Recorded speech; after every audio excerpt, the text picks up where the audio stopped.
अबे क्या बेकार फंड है यार। मार्केट पता नहीं कहाँ से कहाँ पहुँच गई और ये फंड यहीं का यहीं पड़ा है। क्या आपका भी म्यूचुअल फंड ऐसा ही है? हम सब काफ़ी सारी ऐड देखते हैं कि म्यूचुअल फंड सही है, लेकिन हर म्यूचुअल फंड सही नहीं होता। इसी के लिए तो हम आपके लिए लेकर आए हैं 2021 के लिए बेस्ट म्यूचुअल फंड्स। नमस्कार दोस्तों, मैं तुषार बुद्धिराजा स्वागत करता हूं आपका। और आज हम फिनटेक गुरुकुल पर देखेंगे 2021 के लिए बेस्ट म्यूचुअल फंड्स जो सच में आपके लिए सही हैं।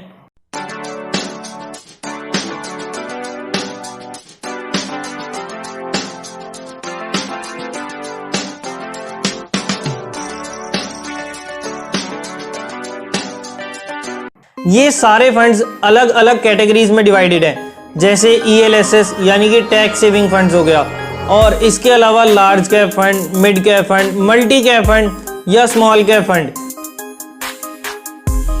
रिक्लासिफिकेशन के बाद कोई भी large cap fund top 100 companies जो मार्केट कैपिटल के हिसाब से हैं, उनमें से ही कोई कंपनी सिलेक्ट कर सकता है। अब फिर चाहे वो कोई भी AMC का कोई भी लार्ज कैप फंड हो, उसके पास यही क्राइटेरिया रह जाता है, इन्हीं कंपनीज में से उसको अपने टॉप होल्डिंग्स डिसाइड करनी होती है। वैसे तो इंडेक्स फंड्स ने भी काफ़ी अच्छे रिटर्न्स दिए हैं, बट इस कैटेगरी में मेरी चॉइस है, मेरी रिकमेंडेशन है एक्सिस ब्लू चिप फंड। इसके पीछे की वजह है इसके रिटर्न्स और उससे भी ज़्यादा इसकी एक्सपेंस रेशियो।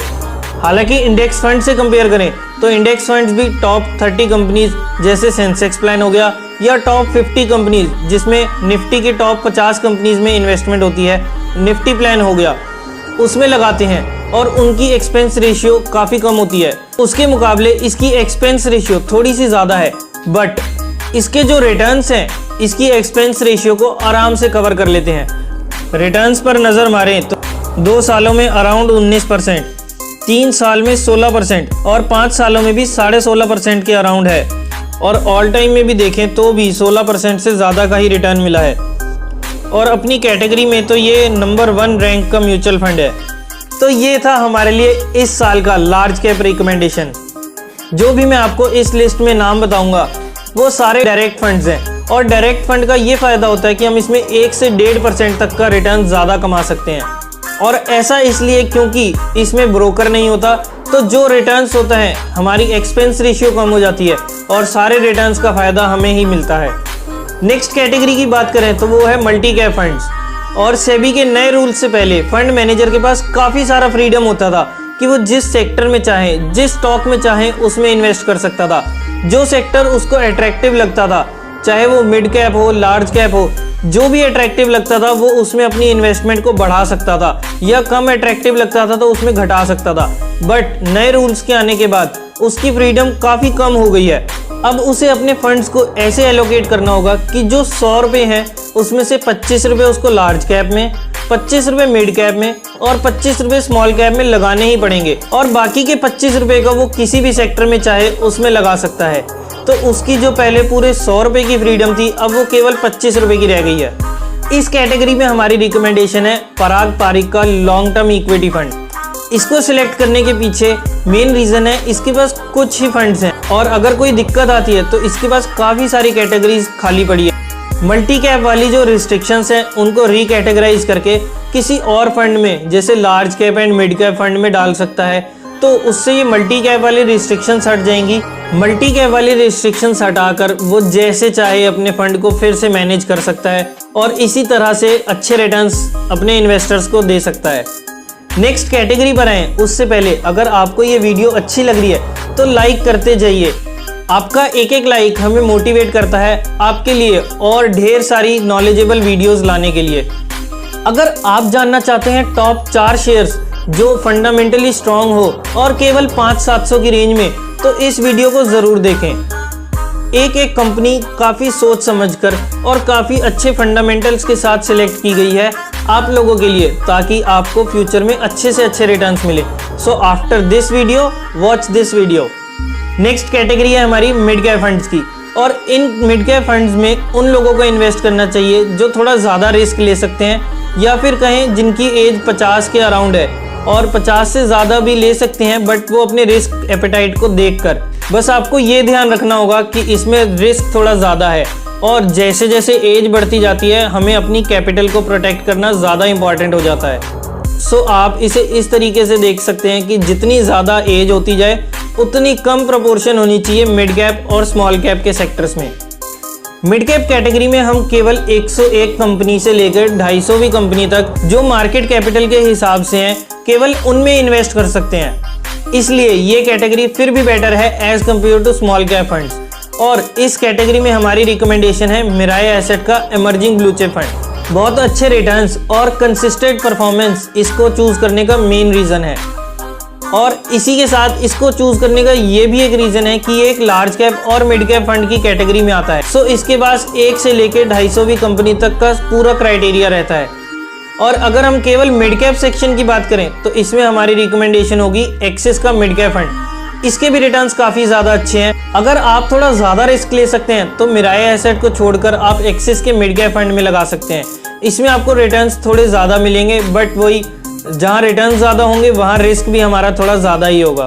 25 से 30 साल की एज के लोगों को इस कैटेगरी में ज़रूर इन्वेस्टमेंट करनी चाहिए, क्योंकि रिटायरमेंट के हिसाब से उनकी एज अभी काफ़ी कम है और उनके पास अभी ज़्यादा रिटर्न्स करने का काफ़ी अच्छा टाइम भी है। नेक्स्ट हमारी जो कैटेगरीज आती हैं वो है स्मॉल कैप फंड और ELSS यानी कि टैक्स सेवर फंड्स। पहले बात करते हैं हम स्मॉल कैप फंड्स की।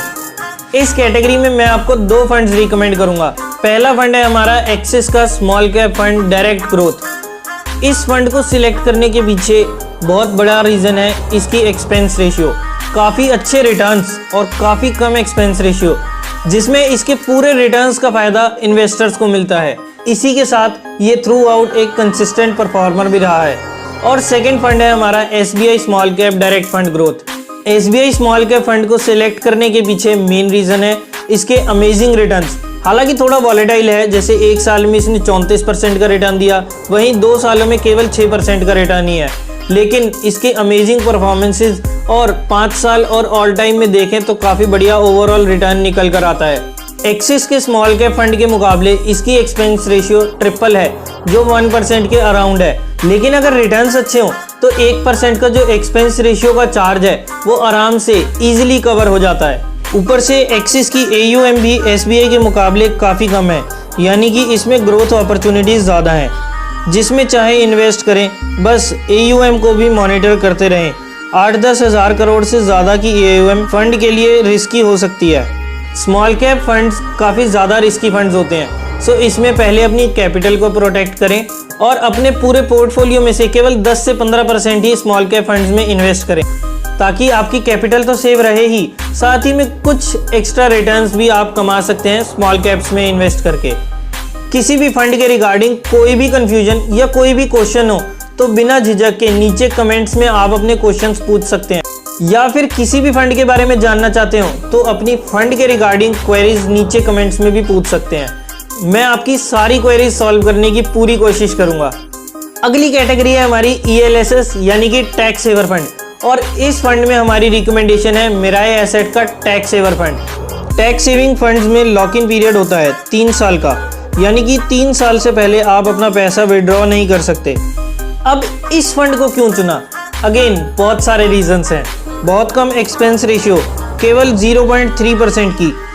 इसके अलावा कंसिस्टेंट परफॉर्म कर रहे हैं, और ये भी काफ़ी मैटर करता है कि ओवरऑल फंड हाउस कैसा है।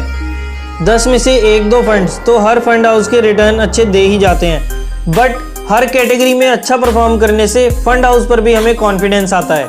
हो सकता है इसमें कोई फंड बेस्ट परफॉर्मर ना हो, बट पास्ट परफॉर्मेंस को देखते हुए उनमें इन्वेस्ट करना एक बहुत ही ज़्यादा बड़ी बेवकूफ़ी है। स्टॉक होल्डिंग, फंड मैनेजर का एक्सपीरियंस कैसा है, और भी काफ़ी सारे क्राइटेरिया होते हैं एक फंड को सिलेक्ट करने से पहले। एक आधी चीज़ ऊपर नीचे हो सकती है, बट ओवरऑल पूरी रिसर्च के बाद ही कोई फंड आपको रिकमेंड किया गया है। क्योंकि ये एक जेनरिक वीडियो है, सो मैं 1-on-1 एक बंदे का नहीं बता सकता कि उनके रिस्क प्रोफाइल कैसी है, उनकी सर्कमस्टांसेस कैसे हैं। उनके हिसाब से उनकी प्रेफरेंसेस, उनके लिए बेस्ट फंड कोई और भी हो सकता है। तो इसके लिए आप अपने फाइनेंशियल एडवाइज़र से ज़रूर कंसल्ट करें।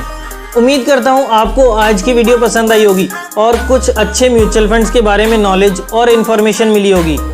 इस वीडियो को ढेर सारा लाइक करें और अपना प्यार दें, और साथ ही में चैनल को सब्सक्राइब करना ना भूलें। सबके साथ इस वीडियो को शेयर करें ताकि वो भी एक अच्छा म्यूचुअल फंड और एक सही म्यूचुअल फंड सिलेक्ट कर सकें। मिलते हैं दोस्तों नेक्स्ट वीडियो में, तब तक के लिए मैं Tushar Buddhi Raja signing off. Bye bye.